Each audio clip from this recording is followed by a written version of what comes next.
Internets. The Talkitecture podcast is sponsored by attorneys at law Jenkins and Jenkins and Associates. Give them a call at 1-888-223-9797. Jenkins and Jenkins, attorneys at law. 1-888-223-9797.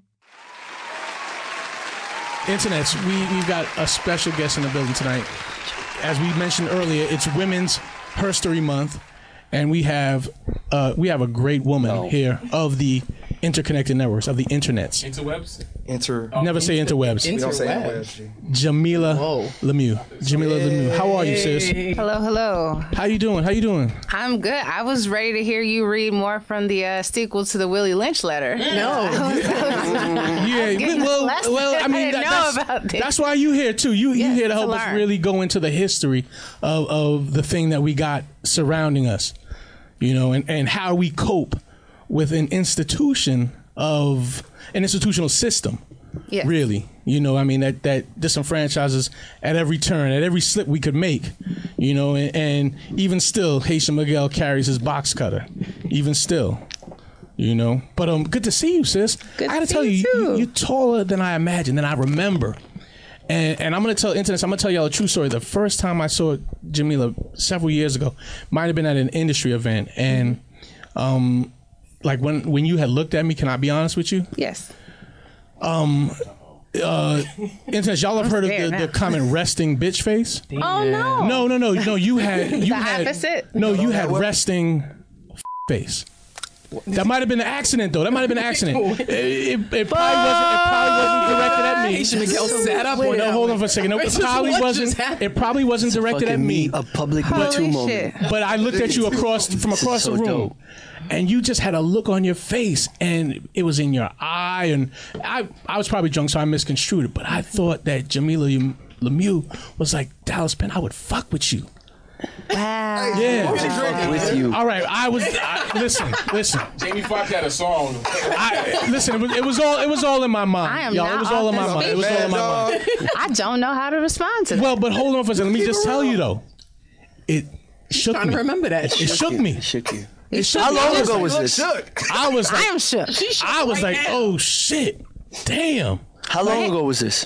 6-7 years, a few years ago, many years ago, but still long enough where I hadn't been married yet, but I was just like, yo, she will fucking have me on my knees. Internets. Wow. This woman, when you see her, you'll be like, yo, listen, I get paid every 2 weeks. Here's my social security number. So I was just like, fuck. And I never spoke to her from that point on. Wow. I've never even looked her in the face. Oh my God. From that point. What is happening? So, but it's good to, it's good to, no, I mean, it's good to have. So wait, so the thing, like, I remember once having an exchange with you about some vintage polo stuff you were selling. Did you think I was trying to hit on you? Now I'm like, has every exchange that we've had been colored by this belief? No. Grant, hold on. Now this one right here, Grant, GY and I go way back. Mm-hmm. We've been friends for many years. This is my brother. He knows if I'm shooting, you get shot. Yeah.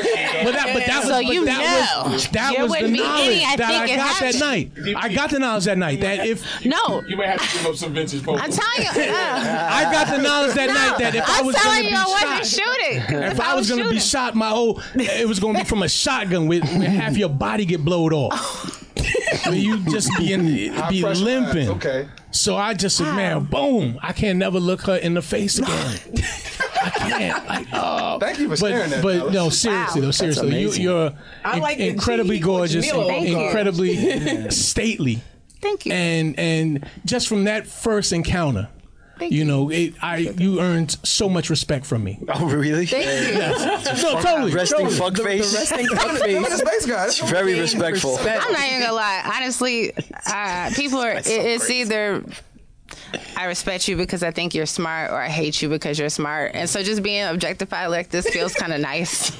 Just regular girl shit. This is cool. We ain't gotta do feminism right now. Yeah, I mean, is that? I know that's why I'm here. Is that like, disrespectful objectification?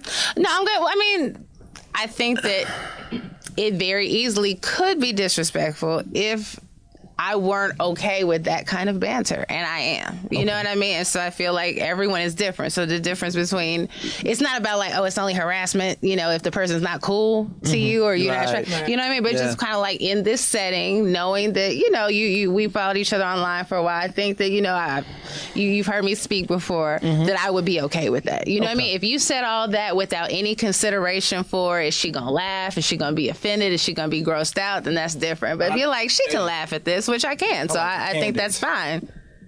I could see what he's saying, though. Like, you start talking, and I'm like, oh, no, she's smart. Fuck. Wow. She's smart. She's tall. Yeah. I mean, you're somebody no. The physical parts, I get what you're saying. Yeah. Then she opens her mouth. Well, but again, a smart one. And we also have to understand something. PayPal, that means it's a good thing. Anyways, it's great to have someone in real life who can be as big as, you know, as commanding as they are online. That's really maybe where I should have given you the credit. That to see you in person, that's dope. You were as big as the person I feel like I interacted with, or I had read of, or I had communicated with online. So that's fun, because a lot of times when you see people in person and their online persona is larger or more put together or whatever, you just be like, catfish. You know what? I'd like to call it. It's the Michelle Obama the rescue effect. Rebound. There you go. That's what you have. Thank you. Stately, gorgeous, smart, all that stuff. And also, since, you know, Jamilah is my friend and, like, you know, was a great editor, like, I could also let the cat out the bag. Like, I've seen her in action enough to where it's like, I'll see people in real time have all of these, like, very just crazy left field, like, thoughts. And, like, I got my roommate, she be like, yo, GY, look at this screenshot, man, they going crazy. They trying to. I was like, yo, she's getting ready to drag these people. Don't worry about it. It's almost like you see the setup, right? She's the last person I'm worried about. When they text me, I'm like, stop texting me, man. I'll be okay. I'll be good. I open my app, Yeah. I start seeing, you know, said what you missed. Yeah. And I see her, and I'm like, uh-oh. What happened? Oh, no. I go into the You see who got? I see the exchanges. Like, Who about to catch that shotgun blast? At this point, I just think everybody mad because they ain't really got her, so they trying to get her. And she keep on stone cold stunning it. It's like, it just be like back to back to back. Do you feel like at some point you might get your day, or you just like, you ain't worried about it? You know, I think there have been some little small moments, you know, where it's like, ooh, maybe I ain't really win that way. You know, like some it's like, other times, you know, that very famous picture of Tupac in the ambulance with the middle fingers up. Like when the timeline comes for me, that's me. You know what I'm saying? Like, when the timeline comes for me, I'm Tupac in the ambulance, coming out the ambulance with the middle fingers up. Right. I'm still here. You ain't got, fuck you still. I feel like when you do exchange, not you, but in general, like if you're doing a social media exchange based on philosophy, ideology, or whatever it is, you got to come with facts, though. You just can't be spewing stuff.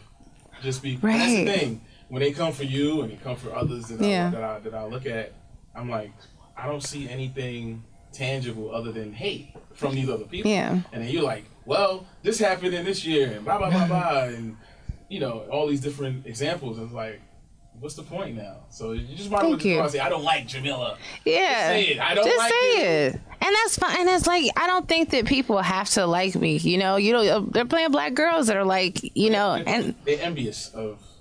I think some of it is that, and not envious of the perception that I have more money than I do, or you know, some of the little fun stuff I've gotten to experience, the people I got to meet. I think people who aren't super secure in what they stand on are just insecure in the presence of somebody who is. So it's not even, you know, someone might share my beliefs and just don't like how I articulate them. That's one thing. Or somebody's like, no, I just disagree with you. And I have respectful disagreements with people all the time. But when it's just, we just agree to disagree. You know, but when it's that kind of vitriol and nastiness and just some of the things that people's like the personal attacks and stuff, like, don't get me wrong, like if somebody's saying something that I think is like wildly offensive, and to me, when I'm talking about offensive, I mean like attacking a race of people, a gender, you know what I'm saying, LGBT folk. I'm not talking about just some like, oh, you know, chicks up north or whack. You know what I'm saying? Like some actual hurtful, connected in some way to something that does real harm to people's lives.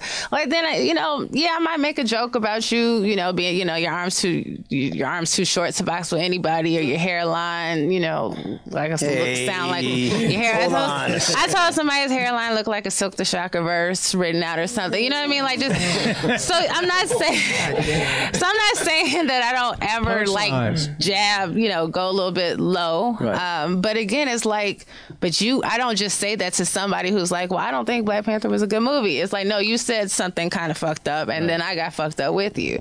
You know, but people who just take a regular disagreement into some nasty stuff is what I have a problem with, and it's something I try to avoid doing. Now, how do you kind of manage that in such a high public profile with your day job? Because I mean, we see what happens to like a Jemele Hill, who, you know, can be factual in a discussion online, in a group, and social media is strange because I mean, at times, you know, we are talking to the world when we use the voice like we talking just me and you. Right. Absolutely.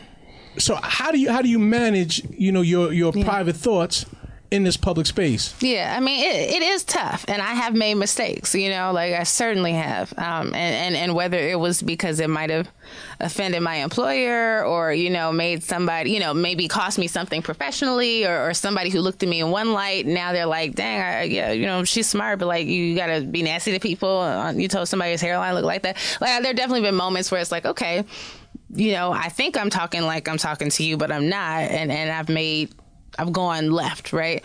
But I haven't been in the position that Jemele has, and I so sympathized with her. And on some level, I think I understood better what she was going through when it first really happened than most people did, because I was the editor at Ebony magazine for about almost 5 years. I left in 2016, and I had an issue with the RNC, like with the Republican Party. And something I said, kind of, you know, snide on Twitter to a young, very light complexion, biracial Republican who I thought was white. And I referred to him as a white boy. You know, like, basically, I don't need a white boy telling me how to do my job as an editor for a Black magazine. And he thought that I was calling him white as an insult, like, because you're a Republican, you white boy. First of all, my intellect, like, that's just not how I get down. Like if I'm gonna say something, I'm gonna have a joke. I would have said something about his hairline. I would have said, you know, something about him. Get off the hairline thing. You know? But like, I would not call somebody white as an insult, because white is not in. Like, that's a 10-year-old says that. Like, shut up, white boy. Right. You know, I thought he was white. He was standing in front of a picture of Ronald Reagan. You know, and he was really light. And the picture was like his actual presidential photo. But maybe you were being, in a way, kind of prescient. Like Black people can claim white, can't they? I mean, we're approaching that space now where you can claim. I mean, look at Rachel Dolezal claimed Black. Well, doesn't she have the space to do that? No, she doesn't. She's just a crazy white lady, and that's what we acknowledge her, that she's just a nutty white woman, you know. And this dude was just a light skinned, you know, could pass for white nigger who you know, is a Republican. And so that, you know, we had this little exchange. I think it's over. When I say this, Reince Priebus, who at the time is the chair of the party, issues like there's all this back and forth. Like, they reach out to Ebony and they basically say they want an apology, you know, and my employers at the time didn't really understand social media, and I don't mean my boss, I'm talking about like the people who ran the company or whatever. So they're kind of confused by all of this. Like, why are we getting calls from the GOP about Jamilah and Twitter? Like, what the hell? You know, and so we were kind of like, the concession that my actual boss and I came up with was like, all right, well, let them write an article or something about being a Black Republican, you know, like that's our way of kind of showing. And I guess, to be fair, like, because in that role as an editor, you know, it's this magazine or whatever, I'm supposed to be somewhat objective, you know, but I'm not. And I've always been honest about the fact that I'm not. But I understood, I didn't agree with any of the foolishness they were trying to do. But on some level, I'm like, okay, now maybe it looks like I can't be objective in making decisions about how we cover Black conservatives. And that's why we were like, so let's let him write something. The next day, I guess they had an internal deadline for when they got this apology, which I was not going to apologize. You know, I was told not to say anything, like, just go quiet, don't say anything. They said they wanted an apology from Ebony.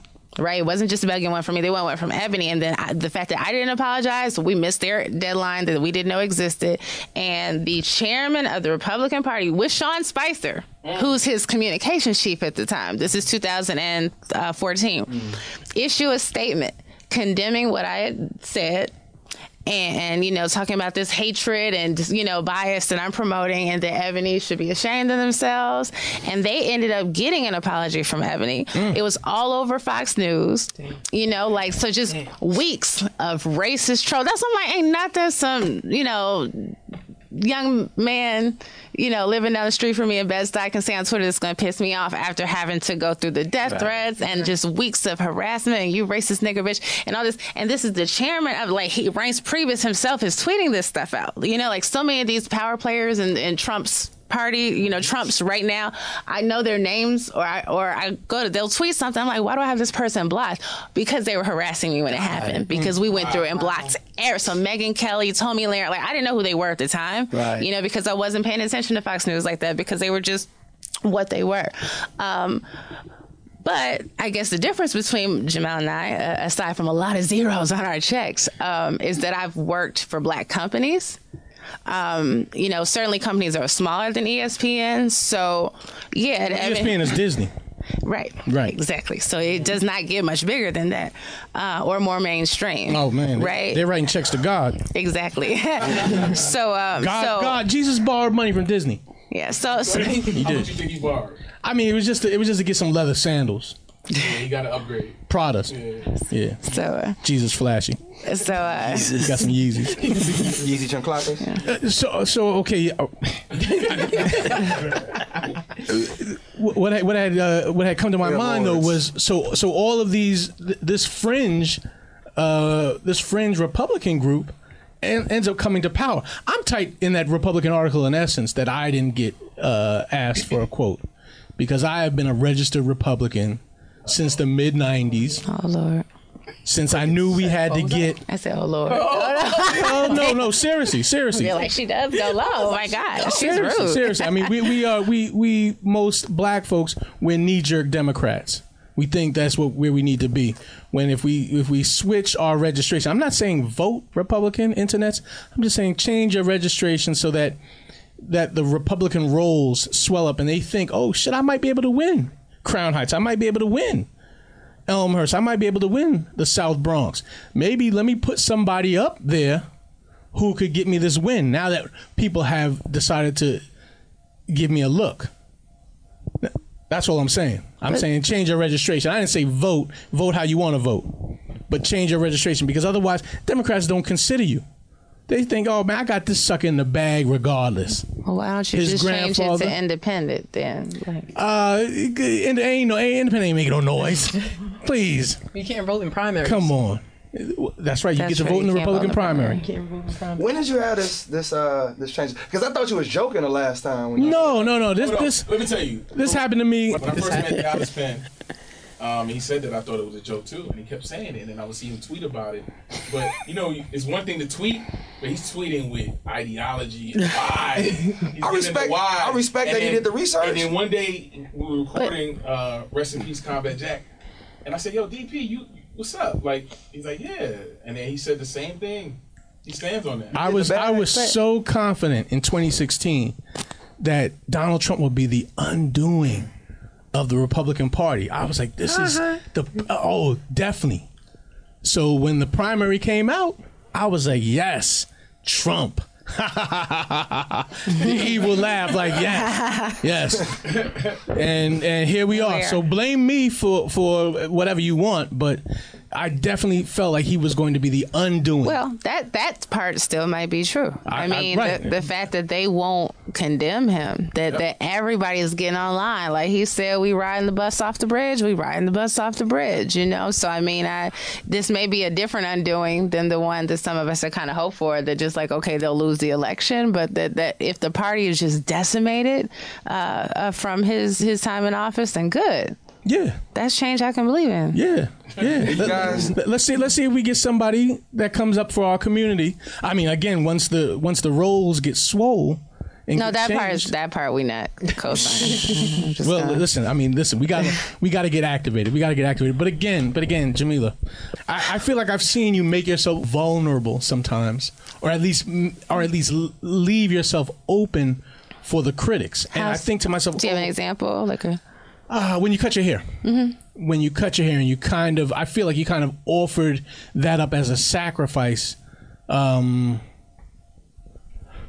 I feel like you offered up as some kind of sacrifice. I didn't understand whether it was a sacrifice to those who said, who criticized you for being a natural hair proponent, or I just wasn't sure. But I feel like when you presented you cutting your tresses, it was a vulnerability that you gave yourself up to the internets, to social media, to be criticized for it. That's really interesting. That was my take. I mean, I'm a light-skinned woman with curly hair. No one's ever made me feel bad about my hair. Good hair gang. You know what I mean? And that's that's something that I'm really outspoken about. And you know, what people have tried to make me feel bad about is my critique of the way the hierarchy we have about hair, right? Like, I've walked around, like, me getting this haircut was the first time that I can actually say, short of when I had locks,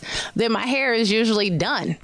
You know, like, for years, I walked around with this dusty ass top knot. I had two hairstyles: wear it down, pull it up, flap it over. And people would be like, "Oh my God, your hair is so cute." And I'm like, I don't do nothing with my hair because I don't know how to do it. Like, I'm not good. Like, that just never was my thing. But simply because of the kind of hair I had, it was permissible, you know? So no, I don't think that the cutting of my hair was just like, it's time to be a grown up and figure out how to do your hair. You never went to the Dominicans for the blowout? Yeah, but I mean, it's keeping it up. It's cute till I get down the street, and the humidity and the sweating and all that stuff, and straighten it every day.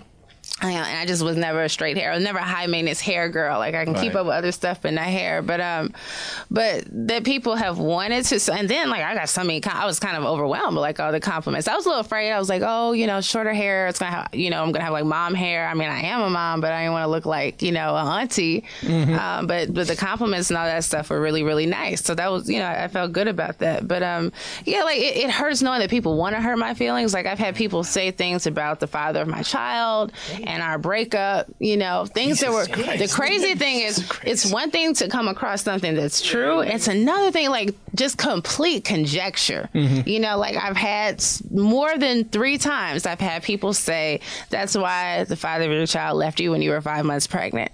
And that is not what happened. Like, that's no way, shape, or form. Grant is friends with us both. I'm sorry, GY. I'm sorry. I'm always that person who comes in. Like, we call her Elizabeth at home. Y'all call her Big L. But I heard Grant be telling shit that his name is Gary. Oh. No, it's actually Sebastian. Sebastian. It's Sebastian Yonderman. Yeah, no. Sebastian Yonderman. Please use protection, GY. All the time. Okay, thank you. Yeah. Hey, kids, internet. When you using fake names, usually that means you out here wilding. I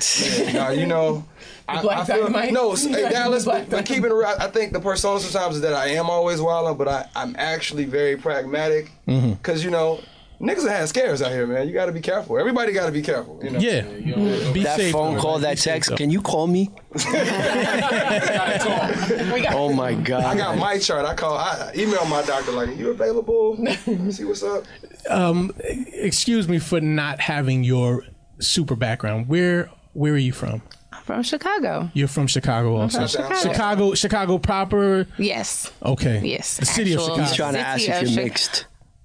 Not Oak Park, not. No, you ask them from the suburbs, because a lot of times people say from Chicago and you say, "Oh, where? South Side, West Side?" Well, I'm actually from the south suburbs. Right. You look Dominican. You from Scope? Really? You look like you're Puerto. What do they mistake you for here in New York? Everything. Really? Mm-hmm. Everything. What's the top 2?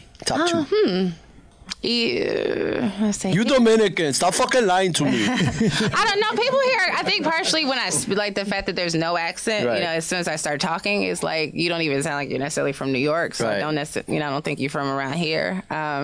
In DC, I got East African a lot. Yeah, in Chicago, it might have been some kind of Spanish. Eritrean, but at that height, possibly Djibouti. go again. Yeah, I'm just saying. I know regions. I know different African regions. You know, I'm familiar with the West. Where's Djibouti? Djibouti. Yeah, where's that at, man? Yo, I mean, obviously, I know you fucking with us, but I just want to keep it going. Is that not a country? Thank you, Jamilah. Is it a country or a city? Jamilah, And is now I feel bad. I know it's spelled DJ. No, it's a real place, but now I feel I don't want people to know. No, that's all right. No, trust me. yo, let's This is Africa. Trust me. It's right next to Eritrea. Okay. No, he's right. Come on. It is in the Horn of Africa. Y'all are wild. I couldn't wild. situate. He's right. It's in the Horn of Y'all Africa. are wild. It's near Eritrea. Yes. Yeah, she's fine. I thought that was bullshit. Yes. I'm like, yo, he's wild. No, it's bordered by I'm Eritrea. like, okay. Yes, she's Ethiopia, fine. Yes, she Somalia. has body. I didn't And yes, realize that it's it was heat. in that But that part. goes, hey, but Jamilah, what are you always saying about the woke Olympics? The woke Olympics? Yes. Can you tell everybody? Can you tell the woke internet Talkitecture, like your theory behind like truly being woke? Oh, it's not a contest. Nobody wins when we compete in the woke Olympics. So like somebody knows more than you, and that's fine. Like you don't have to be woke, and you don't have to be the wokest person in the room. Like It was always each one teach one. yes, when we came each up. one teach one is a lot better than I'm smarter than you. And no question. I'm Each one woker teach than one. you, so you problematic. You're canceled. You're canceled. Canceled. Got to get you out of here. That's I guess blackness's next turn now, wokeness. Because I mean we've gone through. I can't say we're post-colorist. Black Panther hasn't made us post-colorist. We still deal with colorism. Got a long way to go. Yeah, I mean it's institutionalized certainly, but even now there is. I mean I guess there's so much to know about blackness that wokeness, like knowing like oh wait a minute, this was the first person that had a whip on their back. You don't know their name. This was the first person to rebel on a boat that jumped off and jumped into a shark's mouth. You think that's what we're gonna like test each other like that? That's the next. I mean, don't you don't feel that comes that fratricidal battle comes? I don't think so. I haven't seen that one yet. I feel like it's more.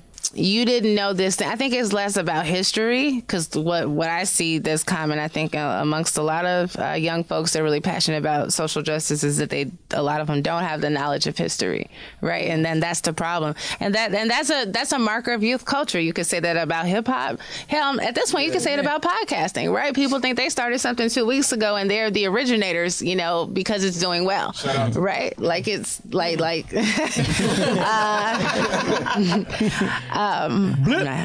But yeah, like so with that, I think that there are people who, so it's not likely that somebody's going to be testing you on facts, but I think that, you didn't know that it's not okay to use this word or to that. And I'm not talking about the extreme ones where it's like, come on now, everybody should know that. But that there are times where we really need to give each other space to learn and to grow. And to say, you didn't know this when I met you, but you're not an irredeemable bad person because you didn't know that. And if I'm in a position to share with you or to help you understand it, I can do that. I've spent a lot of time in my life talking to men about feminism. My father, my homeboy, like GY, and I sometimes have to pull. I think of him as a really good dude who loves and values women. He's been a great friend to me and a great uncle to my daughter. But sometimes he'll say something. I'm like, whoa. But because I know him and I know that he's a good dude, I know he's not somebody who's like an abuser or a manipulator of women. So sometimes I just got to pull his car and be like, yeah, well, actually that, And there's nothing wrong with that. There's nothing wrong with that. Especially when you have the relationship. If I say something crazy, pull me aside. Like, yo, what are you doing? Like, I want to know. Like, for real. Like, it's all of these words. Yeah. These things. It's like, how do you, like, at what point do niggas in the hood be like finding out about intersectionality? Right. You know what I'm saying? Like, when is it like, okay, like, toxic masculinity, patriarchy? It's like, if we're not sitting each other down, because it'll be similar conversations where I'll be talking to some of Jamilah's friends, and I'll be like, yo, you got it kind of twisted. You know what I'm saying? It's like, I'm okay with having those conversations if the person is like cognizant enough to want to listen, because if you know it all, like she's saying, like no one knows everything. Like the fact that even on this podcast you just mentioned Djibouti, like someone at home is gonna Google that and they know where that is now. Yeah. And somebody else doesn't know where it is, and they're like, oh, it's over here, instead of having this like very just fake, intelligent, regal air, like I know it all. Like, let me I don't want to know where Djibouti is. I like the joke. Look at Africa. Not know. I'm going to make sure I never look it up. Africa would be like a sexy fertility statue. Where do you think Djibouti would be? Thank you. Somewhere on the backside, right under the back, above the thigh. Djibouti. There you go. So can I talk about? Wow. Go, Joy. Go ahead, Joy. Joy. You gotta let that hang for a second. But so this is my first time meeting Jamilah, but I've read an article in Ebony a couple of years ago, where you went at Rick Ross, and I said, God, this fucking love her. She said everything that I've always thought of this man. Like the rape lyric that he had in and I said, God bless this woman, because it was the first time, like, because I've been saying he's a fraud, he's this, whatever, my opinions, whatever, and I was saying it, and I'm like, nobody calls him out, and now he said this, and people, they put the lyrics out there, but she was the first female that really put it out there, like, wake up, like, we just gonna let this go? Well, head nodding to your own gangbang. And I was like, God, and so when I found out you were coming up here, I was like, I got it. I need a hug. Because she said something. Because she said something. Spoke to you. Yeah, because like it was like for the first time, it was just like, thank you. But because I'm sick of bitches shaking their ass to this shit. Well, hold on for a second. You have the history of through this music, through corporate push music, of women head nodding to their own gangbang. Exactly. That's historical. And it was really when does that end? When does that stop? And then it was frustrating to me because this is my music, this is my culture, this is what I grew up with, right? So I love this. This is mine. Just as much as any of y'all, you men sitting in this room, this is mine too. So the fact that lyric came out and everybody kind of just like it's no big deal. It's no big deal. Pushed it through, and it was just like, and even after the lyrics were put out, like, oh, this is what he said, it still just kind of flew over. Yeah. So I was like, thank God, God bless you, thank you, and for it to be in Ebony, I was just like, what was the fallout? Thank you, Jamilah. The fallout for that article. I mean, there had to be some blowback. I mean, immediately from that. No. At all. No. I mean, it was not. He at that point in particular, I don't think he was really a sacred cow. You know what I mean? Like, there's certain people who had they made that, thank you, if they having some mic issues, some Jamilah issues, the mic is fine. I think there's some other rappers, had they said that exact same lyric, and I came at them the exact way that I came at him, they might have had more people defending them. It was kind of the standard issue, don't be sensitive, or what about this song that's more offensive? What about that song that's more offensive? And I think in a lot of ways, like, we're women who love hip hop. At some point in our lives, we made that concession, right? Like, we decided that this space that is really complicated for us is one we still want to be in. It's a negotiation to be a female hip hop fan. It just is. It's not, you saying all of this is okay because he's not talking about me, but it's also, unless you're extremely, limited in what you're willing to let yourself listen to. And I tried that for a couple of years as a teenager, and it was damn near impossible, then that means there's something that you're coming across, and this could be from Kendrick or J. Cole. It doesn't have to be somebody who's talking about really being out there, doing certain things and still being really disrespectful of women. And so with that, I went at him really hard. Really, I remember it. And I remember some, certain things I might not have even said now. Like, I think I'm just a little bit gentler in my approach to stuff and wanting to get people to really understand. Like, I wrote it hoping that it would get other people upset about what he'd done, as upset as I was about it. If I wrote it today, I would write it wanting him to be able to receive it. And maybe that's the difference between me in my mid-20s and me in my early 30s. It's just that, and that's not everybody. You know what I mean? That's certainly not everybody. That would get that sort of, I want to engage you. But I think at this point with that, I'd be like, I really want you to understand why that lyric was wrong, as opposed to just kind of the art of the drag. And something that I heard last year at a conference in Spelman, and I quote this, I cite this all the time, this feminist organizer by the name of Loretta Ross said, am I calling you out to demonstrate how woke I am? Or am I calling you in because I think you're vital to the movement?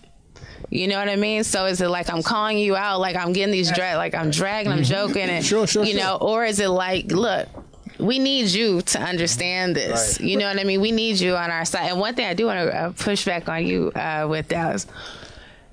We aren't, what did you say, heading out into our own gangbang? Mm-hmm. A gangbang is consensual.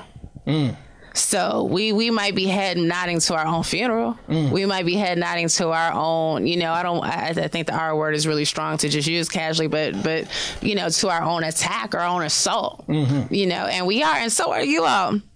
Right? Because as much as the music talks about, you know, it talks about us in this very degrading way, you know, of being disposable. You know, it's like a watch, a chain, a bottle, a bitch, a hoe, like they were no different than those things. The way that it casually talks about you all's deaths. You know what I'm saying? So it bar when he was coming at the Emmett Till thing. I used to love that Karate Chop song. Yeah, anyone who's made an Emmett Till or Trayvon, you know, and that includes Childish Gambino, Amber Cross. It's not, you know what I'm saying? Like that we have just casually made a punchline, Kanye, about Emmett Till or Trayvon Martin. You know what I'm saying? Like this isn't just us dealing with this sickness, and I think that we can love. You know, they say hate to sin, love to sinner. Like I love hip hop. You know, I don't love all of it, but I love it. I think it's been great for us. But we do have to really, you know, figure out how we can challenge the part that doesn't just say, here's a mirror to how we're unhealthy, but that says, let's celebrate it. Let's wallow in it. Let's be more unhealthy. Right. Well, like, I mean, what do we use a mirror for anyway? You know, you use a mirror to fix your shirt, right? To fix your hair, right? You know, you don't look at yourself sideways in the mirror and be like, okay, I'm going to go outside now. You use a mirror to say, all right, let me get the crust out my eye. Exactly. First. Honestly, get the drool off my face. Internets, do you need a logo drafted for your business? Do you need some social media work done to get your project off the ground? Well, then you need to holler at the Jenkins Media Group. 917-793-5831. The hip hop. So if I took away all these lyrics that are offending us, I'd have some pretty fucking boring hip hop, right? Like, it's meant to challenge. It's meant to be. It's outlaw music. But who? Let me tell you, I got another quote for that. So one of the. Gregory Carr, who's one of my favorite professors at Howard. He's the chairman of the African American Studies Department. And this is something I remember him saying when I was in college. And I've kept up with him ever since. Think back to Brer Rabbit and A Nazi the Spider, right? These stories that we hear that when we're children that are passed down from these like traditional African folk tales and Caribbean, you know, folk tales and fairy tales, where they're tricking, you know, the other animals or the powers that be in the jungle or the forest. And so these are the anti-heroes in a certain way, right? Like they're not, like they're tricksters. And so then in our culture, like in contemporary African-American culture, and a lot of those stories, you know, tie to in slavery, right? And so sometimes those stories represent the enslaved Africans, you know, escaping their masters or somehow getting one over on master of these people that are ruling over them. But if you look at kind of like the trajectory of the anti-hero in our culture, how like it goes from outsmarting the system, you know, and harming the system to like celebrating this harm that we do to one another, you know, and so how like that blaxploitation movie movement, right? Like how it goes from, you know, he's out to get the man, you know, like he's out to protect the people to, you know, killing and harming other young black folks, right? Like other black men and boys. And even like when you look at some of the movies of the 90s and hip hop and how like I think the analogy he was making was about like 50 Cent, right? And just saying like how a Nazi, this trickster, he's not tricking the man. He like the trick is on us, right? And so I think that it's not about it. There's nothing wrong with being provocative. I don't think there's anything wrong with being the bad guy, right? Or the rebel, what was the word you used? I'm sorry. The outlaw. Nothing's wrong with being the outlaw, but which law are you challenging, right? And who is harmed when you're doing this outlaw stuff? So if we're going after systems, you know what I mean? If we're going after oppression, that's one thing. So that's okay. Yeah, but if the majority of your outlaw behavior is just hurting other black people, you're not really an outlaw. You're kind of in law, like right, like you're totally in alignment with what we were trained to do and to destroy ourselves. I have a question. Like, so even I don't even think it's just hip hop. Like sometimes I even think about like some of these old school house records. Like growing up in Chicago, you hear some songs that there's some hoes in this house, there's some hoes. But you only look around, it be girls dancing and really getting that. So like, how much of the onus is it also on the women? Like, okay, if I'm not dancing to that, these guys aren't dancing with me. So, I think it goes both ways. But the caveat is patriarchy. And so. We are in the same way. You could say, well, if white people are calling you this name and you calling yourselves that, then whose fault is it, right? It's like, well, who has power? And so in terms of our relationships to men, particularly if you're talking about people, in a party dancing, wanting to be attractive to to each other and hang out and, see what comes next, that there is a power that men have that we do not, right? And when it comes to hip hop, that we've been told, this is black, this is our story. This is our music. This is our code. You have to support this. Any black woman who has challenged, and I'm sure you know this, like who has challenged either publicly or privately, the ability or the right of rappers to talk about us the way that they do, and not on some like straight up throw it all away. I'll never listen to rap music. It's all garbage. But even on some nuance, like I like so and so, but you don't think that was a little bit much? And right. ask a woman who's had more than one of those conversations. And she will tell you that she has been told to get in line, right? Relax.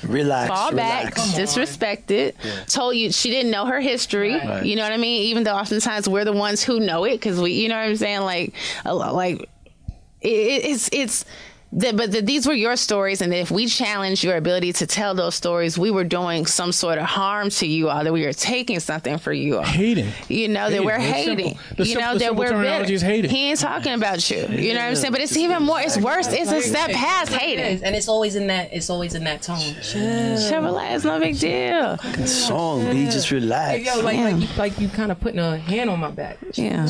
So it's like, I wish that, women, particularly the Gen X, like the generation before mine, who were the first ones to have hip hop, I wish that they had been more assertive in saying, like, we not coming to the party if y'all doing this, so figure something else out. Who you calling the bitch? Yeah, like if that was not, I talked to so many women. That held on. Right. That movement, that Moni Love, that Queen Latifah. Yes. Well, Latifah's still here. But if that whole movement would have. Moni Love is still here. Lil' Kim had a movement too. Shut up. But that's what See, look what y'all do. Hold on for a second.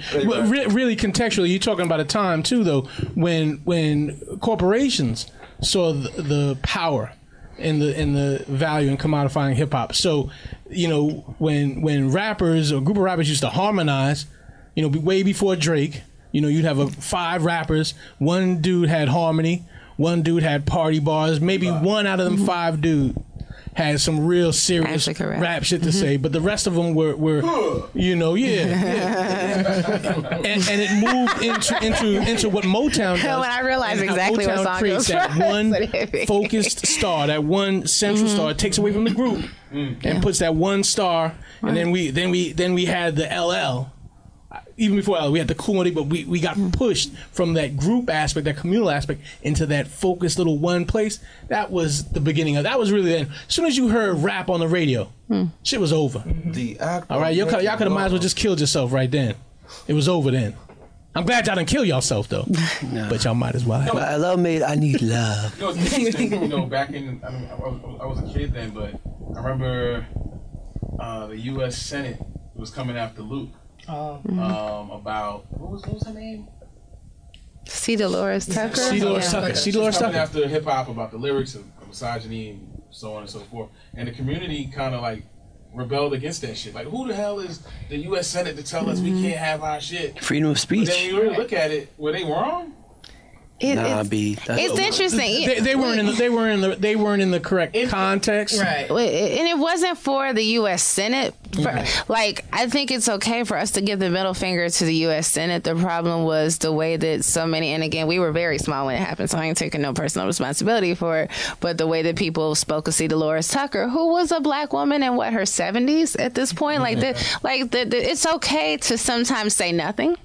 you know, to say like, or to be like, I understand why someone your age would feel this way. You know, like people for years really got at Oprah, you know, for not embracing hip hop wholeheartedly. And even now, some people are like, oh, now, you know, Jay-Z's a billionaire, you want to hang out with him. And then, oh, you always like to comment and, you know, but when I think about where Oprah is from, when she was raised, you know, where she was in her life at the point where, and she was a, you know, a relatively young woman when hip hop was coming up, but just her, like where she was situated in the world, I can understand why, you know, some music that was saying, you know, shoot this, kill that, you know, pop that pussy for me. I understand why it had no, you know, why it wasn't for her. And honestly, considering who her audience was, I don't necessarily know that I wanted them debating about rap music for an audience of middle American housewives at 12 o'clock in the afternoon, you know? So, but it wasn't necessary to say, fuck Oprah, you know, for not dealing with hip hop, or fuck see Dolores Tucker. It's like, that's your grandmother. That's your mother. But how do we self-police our community? I love this idea because we're just talking about like Latifah, and I remember Ice Cube came out around that same time, like with like these horrible misogynistic lyrics, and I was listening to both. Right, I think the human brain is capable of liking two different types of music, right? And I'm not running around calling women bitches, but he made a dope bitch record. Right. I think there's a difference between calling a woman a bitch and then saying that you're taking advantage of her sexually without her knowing. There's a completely different thing, right? So like being called a bitch, all right, I got called bitch, damn. When you're promoting a culture of abuse, right, it's completely different. Yeah. And you gotta understand too, it's people, kids who are impressionable. Right. They're not. It's like you said, you can listen to both. You can, but we can't rely on the probability whether or not they'll be able to process that. To be able to contextualize it. Now you see kids listening to certain music, and as you can see in the streets, they have, you know, as Dallas used to say and still say, rap kids need rap fathers, right? Right, yeah, the iPhone has changed everything. But that's the thing about influence and being impressionable, is like these kids are reenacting what they hear for real. I'm at Euclid Avenue in East New York, Euclid Avenue in Picking. Had to do that. But I just want to center where I'm at, and the young men that I'm watching, and I didn't even know that this was Tekashi 6ix9ine's song until I finally got to see it. But he was reciting, and I was like, "What is this kid talking about?" And I would later find out it was the lyrics to the song "Gummo." And I was just like, "Yo, why is this? That's such a this dope video so for that mad? Like, what is wrong with him? Well, like he's about to get what they call it, frisk and he about to get frisk and shot. He's about to get like they about to end this little nigga. And on the flip side, you see white kids saying the lyrics to that song and fluidly running off with the nigga. Nigga. They gonna get all them M-bombs. Because they got the key. They got the license to say it. The rap shit. It's a dope video. A lot of energy, a lot of the beat knock. I can't lie. The beat is dope. The shit knock, but I mean, do the clown. I mean, like. I can't even listen to somebody who looks like that. I'm at that age. Yeah, me too. I'm way past that age. I shouldn't be. I'm good. It's fucking complete Arrested Development here. Like I'm like 16 when I watched that fucking video. Really? I love it. Yeah. Do you guys think he could? I'm like half a retard though. In a golden era of hip hop when it was all like. My friend, there was a group named Onyx that was doing the same fucking thing he's doing. But the aesthetic is the same. But Onyx, they didn't have. No, they weren't as hard on the. They were not hard on the eyes, and Onyx looked like some dudes you would see. Like this dude, that guy. You believe them. Yeah, that was like. I agree. I don't even know if he's biting on it. Until I found out that they was 4 feet tall. He is a bit of an aberration. Because I think of him like the pump, perp, all those like just super drug addled, like the tattoos and the hair and the stuff. Like that energy. That's a whole. But he's not doing what they're doing. His energy is fucking off the chain. I love him. It's off the charts. He jumps up and down. It's like there's some fucking alpha shit. Like none of these kids are doing what he's doing. Well, they're more drugged out. But nah, it's like fucking DMX, MOP, fucking Onyx all together. When you see those fucking videos, energy, you want to fucking punch something, bro. Like, get the fuck out of here. That kid, I fucking love you. You did? No. Like the fact that we all talking about him. Yeah, dude, that motherfucker, he gets you charged up. Wait. I'm talking about him from a sense that I've never even heard it. Damn, that was what I'm going Go watch that video. It's amazing. I ain't gonna front like the beat, I just want to we're gonna come back to Jamilah because wheelies. We're gonna come back to Jamilah. Sometimes when I see that kid we're just talking about, and I get all hyped up about him, and there's a woman around. She's like, what? Something's wrong with him. Like being an energetic young man, like you're a defective girl. You know what I mean? Like this feminizing of boys that's going on. It's like you gotta let these niggas just get that out. You know what I mean? And it's like he's not doing anything wrong by jumping up and down and fucking popping wheelies and punching other dudes. Like that's fucking. I was gonna say, isn't this the same guy with the long hair and the big hair? And doing way more than that. What else? That's feminizing. I mean, he's feminine. There's nothing feminine. No, watch the video. There's nothing feminine in his look. Yeah, okay. And that's why everybody talking. It's the look. It's the look, but watch the video. He does have 3 records on the Billboard chart. Again, it goes back to being impressionable, right? So he's doing that to troll. He's doing that because it's going to draw attention. He recognized that early, and you know, we're in the era of Trump because all these feminized dudes they need a brash fucking F you kind of guy, and they look at him and they're like, yeah, this is who I want to be. He's daddy. Yeah, dude, I'm telling you, yes. None of these kids don't want to be that. Kids. He wouldn't be the president of the United States if he wasn't, bro. He is a fucking hyper alpha dude, man. I don't think that the word is feminine. I don't think that's. I think that he represents the worst of masculinity. Mm-hmm. Yeah, people who want to be for people who want to be emasculated. But it's not just emasculation, because I think I don't even know that emasculation is the right word, because that implies that these women who they feel threatened by have replaced their masculine energy or their power with their own, which they haven't. They just squeezed it out. But it also did. But don't take the racism out. You know what I mean? Like, don't take that part out. That part is as important to the sexism, if not more. Like, I think that these folks might have found a way to make, and I get it, because it's like the competitor was a woman and it was a white woman, so it feels like this is all about that male thing. But it's like the last one, right? That was a black guy, and that was 8 years of terror for them, feeling like their country was being taken away from them. And so I think that a Democratic white man, not Bernie Sanders, but somebody who felt more familiar to them, might have had a better chance than Hillary Clinton did, aside, from the whole Russia collusion thing, or Russian interference. Or we can't pretend that wasn't a factor. But like when somebody's talking about, the good people are these ones, and good people over here, and bad people, bad hombres and stuff. Like, I just think it wasn't just about taking manhood. It was about, when you say bad hombres, it's bad hombre, and I'm gonna take care of that bad hombre, right? Like, I got balls, the balls that they fucking snatch. But she was saying that she would, but again, like, I don't know. I understand what you're saying, but I think that, again, 53% of white women made that same vote. And I don't think they see him as being, daddy in the way that he represents the America that they like to live in. Like, the Republican Party has done a great job at convincing white people, particularly poor white people, that the reason for their problems is immigration and black folks. Mm-hmm. So that the idea that cold country... Immigration, black folks, but the other. And so women are not entirely the other. They want the right to treat women as they see fit, but there are certain things that they'll allow the women in their lives to do and have access to, because these are the women in their lives. Now, what that means to women who look like us, that's a whole other story, right? Like, believe me, these guys want their mistresses to be able to get an abortion. A lot of them want their woman to be able to get her food stamps, and they usually want their mistresses to be black women also.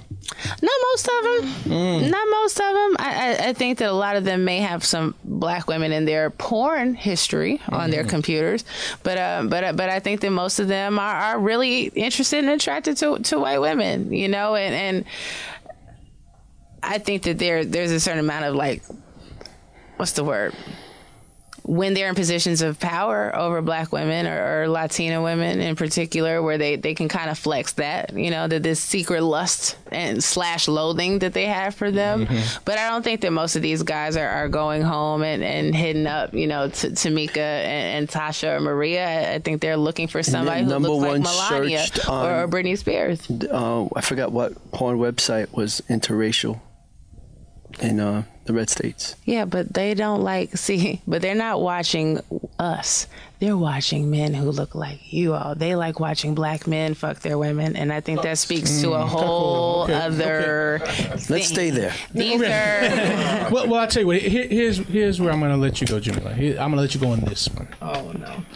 I'm not rushing out now. Well, okay, now I'm okay. comfortable now. Going outside. She didn't know if she liked this. She didn't know if she liked this, so she put. No. I might have to leave. No, I do. I gotta get up early. She might have to get. Well, I gotta make sure I've said enough stuff that I feel okay with before I go, because, like, God forbid. What we've seen within this political administration, but within the last year and a half, is a reawakening of an overall feminist movement.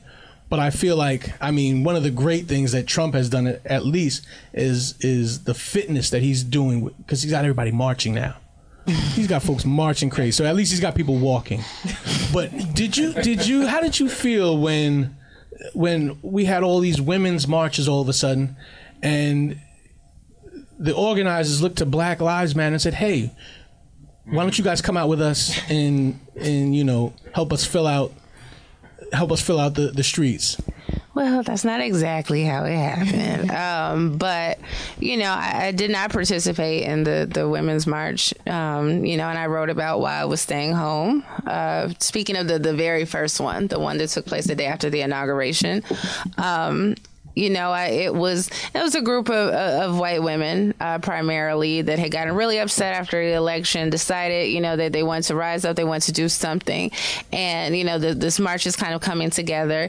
And it's not really together until, you know, organizers of color, veteran organizers come in and save them. So Tamika Mallory, Carmen Perez, Linda Sarsour. And I really admire Bob Bland, who was one of the white women, and she's the most visible white female leader of the Women's March, for understanding, you know, her limitations and you know, forming coalition with these women of color. And what resulted, I think, was a lot more powerful than what you would have got if it were just simply white women who were mad for the first time in their lives about Trump. And that said, I still didn't go. And I got, you know, I've been public about that. And I've also, you know, shown love to all those women publicly and meant both things. It's really a privilege to feel to feel abused or oppressed for the first time after Donald Trump becomes president, right? Like we had, for all of the beautiful moments of the Obama presidency, for all the legislation that he passed or pushed for that we really, you know, stand by and are proud of and can say this is going to make people's lives better, to have been Black in this country, and other identities, including, you know, and a lot of times white and female, and though they may not recognize it, is to have always lived with that terror, to always live with that oppression, right? So like Mike Brown and Trayvon Martin got killed when President Obama's in the office. Rakia Boyd gets killed when President Obama's in the office. So it wasn't like now everything's bad. Everything's always been bad. It's worse, you know, but perhaps what we can take, and I'm not one of those people who was like, this is the best thing. You know, I know a lot of people are like, I'm glad he won, because now people finally see. I'm like, it's some people that were really vulnerable, you know, that may die. You know, let alone being deported or, you know, incarcerated, who might lose or have already lost their lives because of this person's hatred and his recklessness. So no, I don't think it's right. And his rhetoric, yes. And his rhetoric, exactly, absolutely. And so I don't think it's okay to sacrifice people who didn't say they wanted to be in a movement because now it's revolution time, But I understand that this is what we have, and people are, who were complacent before are starting to say or have said, yeah, this is not good. And I hope that it inspires them to find out how not good things were with the last one and the one before him and the one before him and the one before him. But I hope that those women, particularly those white women who are new to the idea of the oppression and violence and poverty and just inequity that has met women of color in this country since we've been here, are able to recognize not just, wow, it feels awful to know that the president is a guy who says, just grab him by the pussy. They let you do that when you're a celebrity. That they also feel bad thinking about, the Mexican woman who was taken away from her children, while she takes them to school, because her children are citizens and she's not, and that they feel bad, and also know that this happened under the Obama administration, and that some of the decisions that he made around immigration opened the door, for that Trump is on a continuum in terms of taking people out of here. That's heavy. Right? And understanding that it's not just Mexican women, that it's Haitian women. You know what I'm saying? Like that it's... And so just all women of these women from Belize, women from Africa, and so just recognizing that these are things that people have been. I actually had opened the door for that deliberately, and took you longer than I thought. But respectful here. But just recognizing, and then it's not just women, right? And so for them to understand, through hearing us, the challenges of our men, and that some of them who might have always thought of racism as what it does to black men, that they could tell you about Trayvon Martin, but couldn't tell you about Rekia Boyd, right? That they don't think about us as being victims of police violence and harassment, and taking it a step further, the ways in which white women they're not complicit in the abuse of Black and Latino women. They are active. They are partners. They are, they are frick and to his frack, right?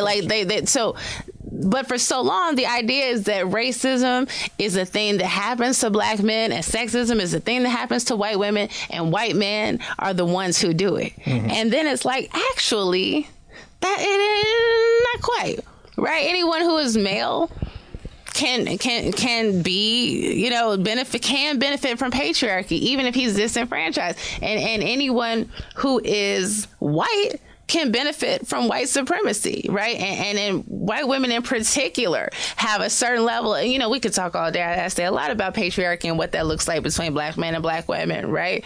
But the difference there is that we see you as our brothers, right? You see us as your sisters. So there's still this love thing that makes the abuse worse when you experience it, because it's like you're getting betrayed by somebody that's supposed to be my family, or someone who's like me, who looks like me. Simpatico, at least. Right. But when white women abuse us, right? When they discriminate against us at work, or when they start crying because somebody says, "Hey, Susie, you're being aggressive. I feel, it's like, Susie, I was just going to tell you that, your lunch is here, but you've dissolved into tears because white women are allowed to be that fragile. But in all seriousness, that black women in the workplace oftentimes are tone police, as are black men, right? And everyone who isn't a white woman by white women, and the idea of them as being these kind of delicate, fragile flowers that all of us are responsible for caring for when they're in our presence,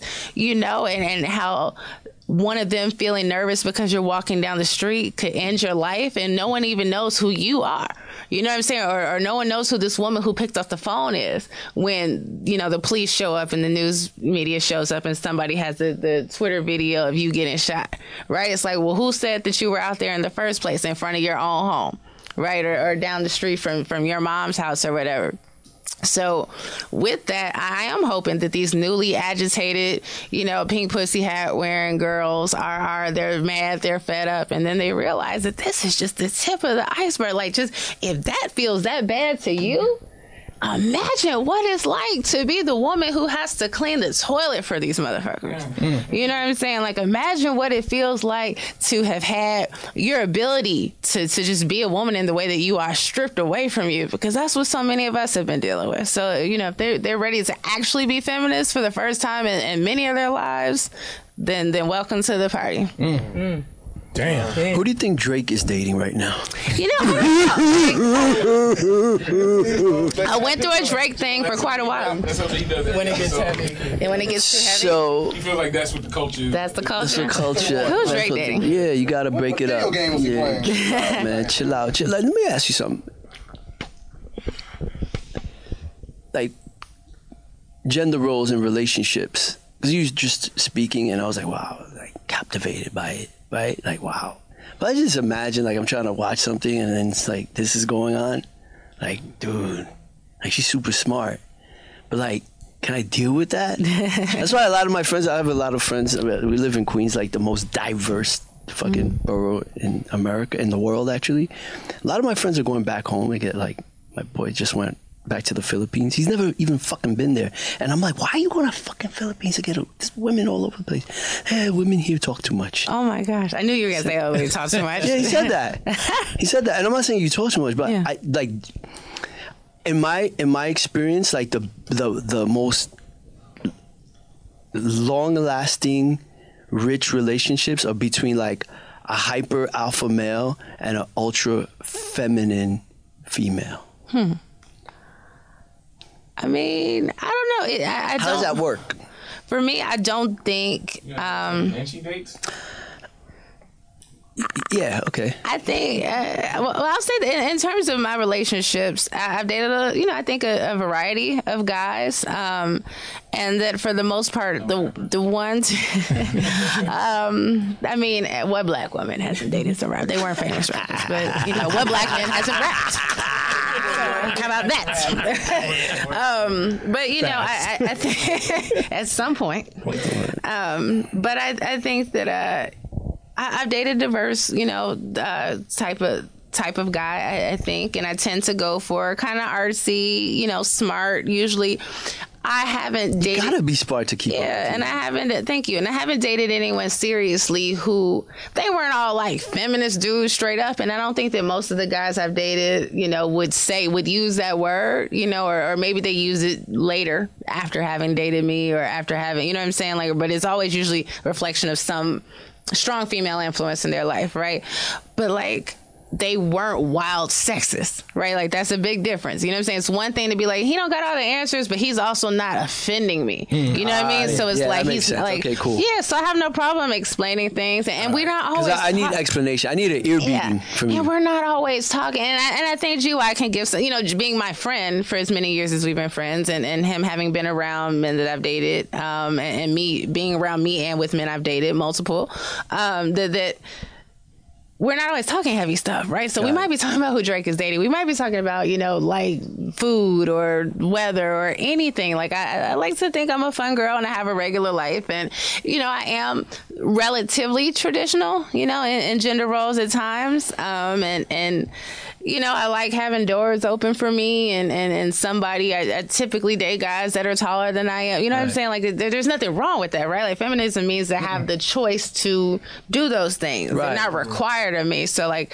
I'm not less of a, I'm not less of a woman in the relationship if I earn more, if I were taller, or because, if I spoke louder, right? Like, it's just that this is what we chose, and if that works, that's what works, and if it doesn't, then, choosing something else. But I think that it's made the quality of my relationships, serious and casual better. Like, I feel comfortable saying what I want, what I need, it kind of in all aspects of what we're doing. I'm clear on who I am. I'm clear on, like, what my negotiations are. I think there have been some times that kind of the politics stuff in your head kind of weighs you down a little bit, and you're thinking too hard, and you're like, oh, as a woman, I feel like, as a black woman, I really want somebody to do this for me. And, I've certainly done a little bit of that, but I don't think it's terribly different from dating somebody else. And in my head, a feminist would have walked in here with like a trucker cap, and you're the last person. Yeah. This is wow. This is what I see in my head. I mean, I did not expect. Wow. I was so happy tonight